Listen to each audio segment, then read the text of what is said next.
Hi, Chris here from the Financial Bishop, where we make personal finance easy and accessible for everyone. Today's episode is kind of a special one. I'm going to be sharing my story and how we paid off over $97,000 worth of debt in 3 years. How did we do it? That's what we're going to talk about today. I feel like this isn't a standing conversation. It's going to be one over a cup of coffee. So we're gonna pop over into the next room. I'm gonna get a cup of Joe and we're gonna just talk about this. Much better. So now that we're comfy, and I hope you're drinking a cup of coffee or your beverage of choice in this, because we're gonna be talking about how you can pay off your student debt in a very short amount of time by sharing my own story and some of the tips and tricks and hacks and psychological behavioral modifications to make that possible. Let me be clear from the outset. Every person's situation is different. Everybody's ability is different. And if you aren't making a certain amount of money, a certain threshold of money, it can be incredibly difficult. It can be incredibly difficult to pay off student loans if you're not making a certain amount of threshold money, because there is a level in which you need food, you need shelter, you need transportation, you need insurance, healthcare, and all of these things require a certain base level of income. And then above that, that's where the real choices start to come into play. And so this video really is about, for those people who can make above that base level. Because if you're not making that base level, it's just incredibly difficult to pay off loans, right? And I want to recognize that, and I want to name that, and I don't want to shame anybody if you're not there and you're not able to do that. Call your loan officers, call your loan providers, and see what kind of plan that you can do in the interim if you're struggling. So there's possible deferment and other options that you might have, depending on your situation.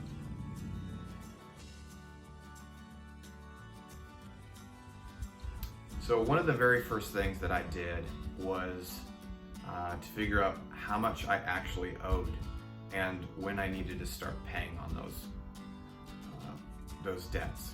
I don't know if it was different for you, but when I went through college, it was a mere, check. This provider, can pay for, can provide you a loan. And I didn't even compare rates. I didn't know that was a thing. And so I really didn't have anybody walking me through that process. I was an adult and I was making my own choices, but it was uninformed. So what I did then, right after graduating from seminary, was to figure out what I owed, who I owed, and I literally, initially, just wrote it on a sticky pad, on a Post-it note. And I said, well, I have this loan with this, lender, and this loan with this lender, and this is the amount. And then I just added it all up. First, it's really important for you to be able to know what is it that you owe. And then secondly, what are the interest rates on those? And what is this actually costing me? So I think the second step that I would recommend is to actually figure out how much money you're spending on interest payments in a given year. And really, this is just to piss you off. Because anger is actually a really great motivating factor. Anger has the potential to modify your behavior. and get you really serious about taking the necessary steps to pay off those student loans. It's probably not going to feel good at first, but just like working out, the first few reps are going to be really painful, but it does get easier. So that would be my second recommendation, is figuring out how much you're spending on interest payments in a given year. You can easily do that by taking the total sum amount, and if it's a 6% loan, you can just, on your calculator, plus 6%, and then that'll tell you what you're spending. The third step that I would recommend is to ask yourself, when do I want to pay off these student loans? So if you have a target date, then you can kind of go back and see, okay, how much money do I need to spend every month in additional payment to pay off these student loans in that amount of time. You can just do kind of a crude estimate by taking the total amount of your loans and then dividing it by the amount of months that you want. So if you want to pay it off in 2 years, divide it by 24. And that'll tell you how much roughly you need to pay every month to reach that goal. Now, it won't calculate the interest and all of that, but it'll give you a good rough estimate. Now, all of this assumes that you already have a 3 to 6 month cushion of cash in case you get laid off work or something happens. You need an emergency fund. If you haven't already drank the Kool-Aid of the Dave Ramsey process of getting out of debt, I highly recommend it. I do not recommend necessarily his investment practices and his investment advice, but I do want to recommend the methodology and the psychological factors that are involved with paying off your student debt. So if you're interested and serious about paying off student debt, Dave Ramsey is a great resource. I highly recommend utilizing the debt snowball repayment method. And this is just where you take the lowest amount of loans. So let's say you have a loan for $3,000, $6,000, and $12,000. So the snowball effect, that methodology, would be to first take, pay all the minimum amounts for all of your loans, but you take any extra money and toss it at the $3,000 loan. And then once you get the $3,000 loan paid off, then you take all the money that you're putting into that loan and attack the $6,000 loan.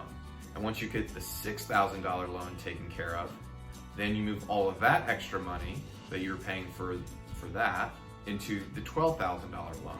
And so it grows in its ability to attack those loans.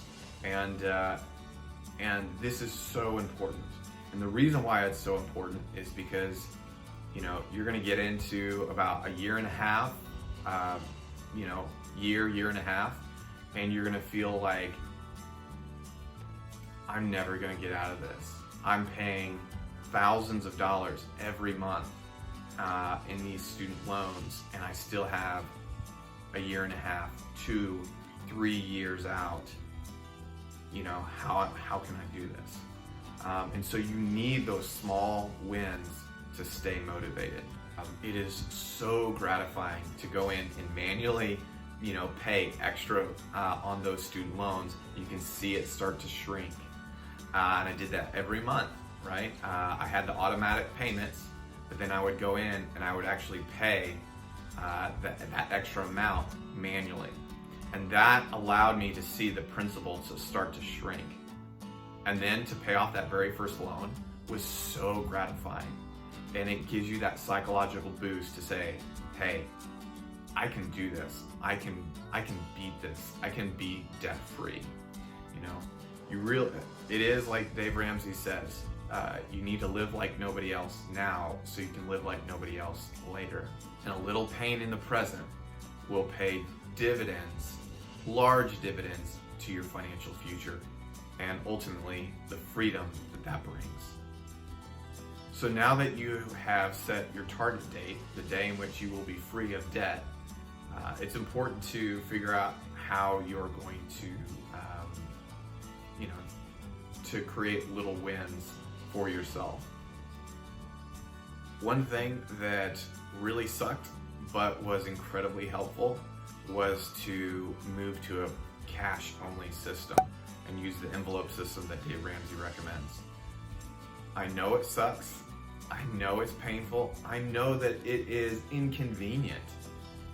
And I think that's kind of the point. It's supposed to tick you off. And again, let that anger fuel your resolve to, to stay on track. So, maybe you reward yourself by saying, once we pay off these debts, then we can start utilizing a credit card system or a point system or, those kinds of things. Now, in the age of online and digital purchasing, what I would recommend is if you need something, put it in the the little cart, the digital cart, but then wait 48 hours before you actually pull the trigger on it and ask yourself, do I really need this? Am I willing to trade the financial freedom, the potential financial freedom for this? Every purchase that you make, is a vote. You are voting either for, the present or the future. Another great life hack that we utilized was to limit our entertainment budget and limiting going out to eat. So we would cook almost all our meals at home, and we would plan out our meals so that the dinner had enough leftovers to become tomorrow's lunch. And so we would stair step it that way. We would have 7 meal dinner plans for a given week, and then we would take the extra from that dinner, and that would be our lunch for the next day. And then of course, breakfast, simple, piece of toast, piece of fruit, that kind of thing. Peanut butter toast is kind of like my go-to with some fruit in the morning and my coffee. But only purchasing for that meal and making that meal list and itemizing exactly what is needed only for those meals for that given week greatly reduced the cost need. Currently, my budget for a given month is about $150. When we were going through this process of paying off our student debt, we lived very frugally, and I believe our grocery bill was $25 to $30 in a given week, and that it didn't feel like we were hungry. We weren't going hungry. We weren't buying fancy cheeses and fine wines, but we were able to live well on that kind of budget. The nice thing about personal finance is that it really is all about you. What is it that's going to keep you motivated and on track? So if having a higher grocery bill is important to you, and it is to me, I love cooking. I love, adding extra spices and doing those kinds of things. And so if, having a $200 or $300 grocery budget will keep you motivated to stay on track, then do that. It really is going to be about figuring out what works best for you.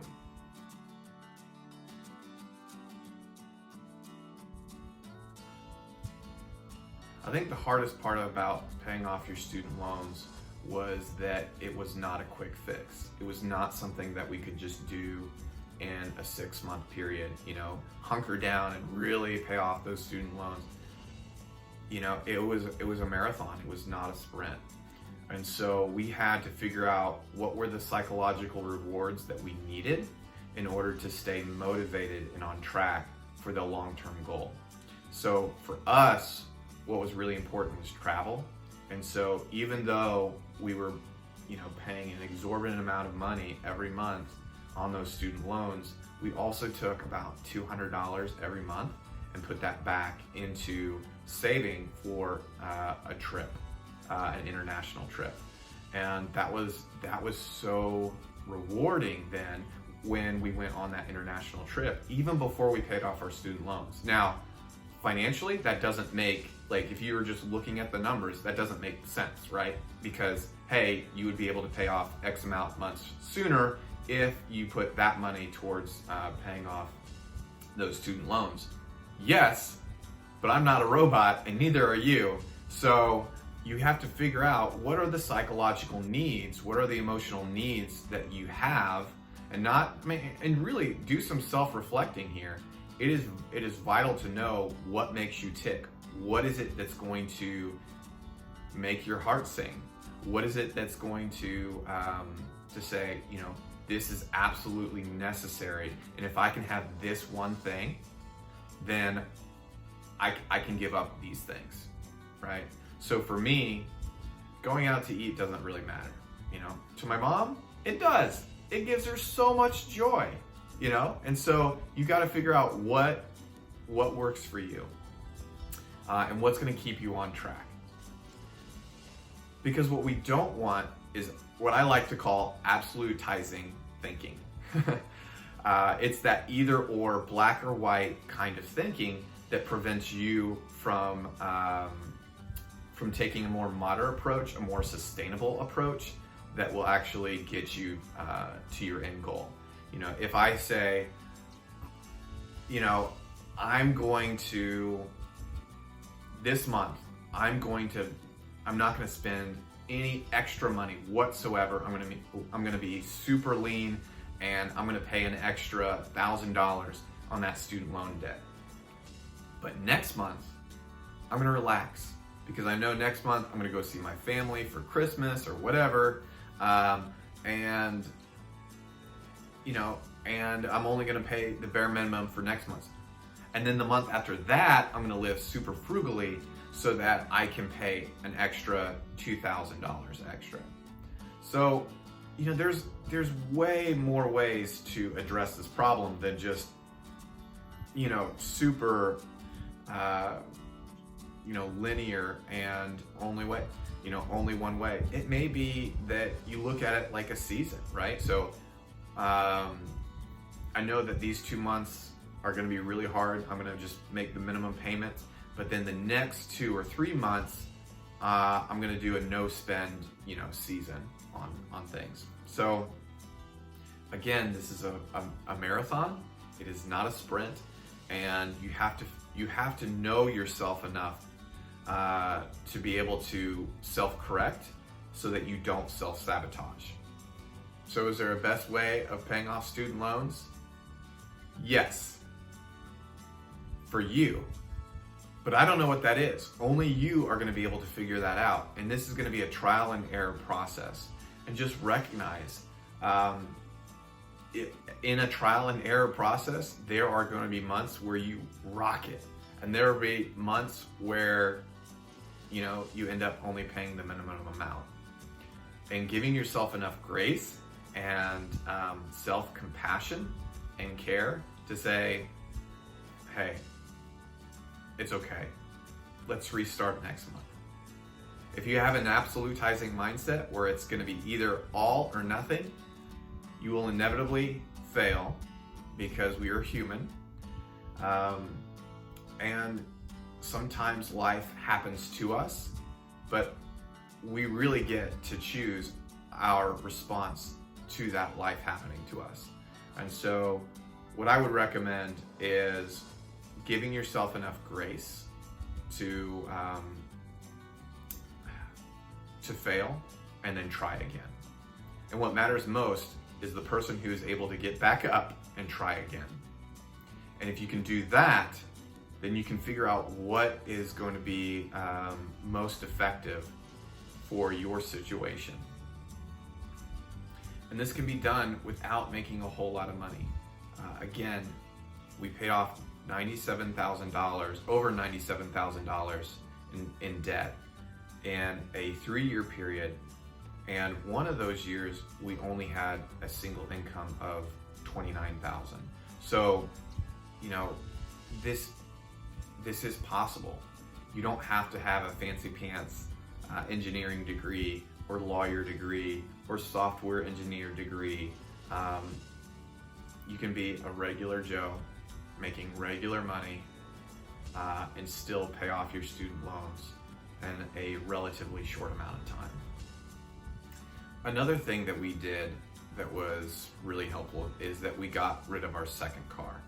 And so we went to a 1-car family because where I was working at the time, I could just walk to work. And so that became incredibly useful because it freed up all that extra money that we were spending on gas, insurance, and maintenance. And that, then we were able to take that money and then put it towards student loans. And what's really remarkable is once you've paid off all of your loans, is you can start taking that money and then investing for your financial freedom. So just an example, if you think of a 30-year timeline and a 6% return on your investment over that, on average, over that 30-year timeline, if you were to invest just $1,000 every month, so $12,000 a year for 30 years, that's $1 million right there. So for every $1,000 that you can invest over a 30-year timeline, that's roughly around $1 million. So I hope that's encouraging. So to summarize, some steps that we used. First, we added up all of our loans to figure out how much we actually owed. Second, we figured out how much we were spending on interest on those loans. If anything, it just pissed us off and gave us the motivation to really attack this with ferocity and with some real gumption. Third, we set a target date.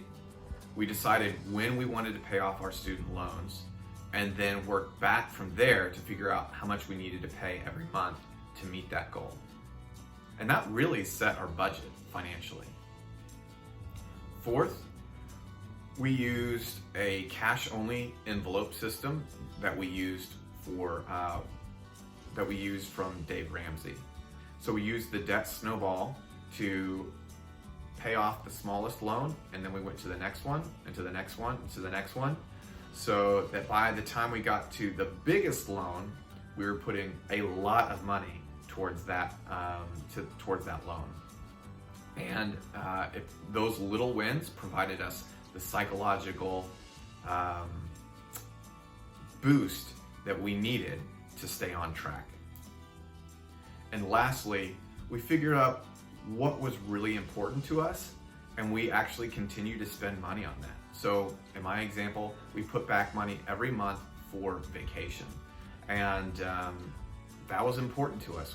You know, it was important for us to spend money on experiences rather than on things. And we reduced going out to eat, and we created a weekly meal plan where we were purchasing only those items for those meals, and then we used the leftover from those dinners for our lunch for the next day. And so all of these things combined provided kind of a synergy that reinforced the behaviors that provided us the ability to pay extra every month. We also reduced our consumption needs. We went to a 1-car family. We stopped buying frivolously at the grocery store. We're very intentional about our meal plans. And we also stopped buying extras, things that we just didn't need, clothing items that we didn't need.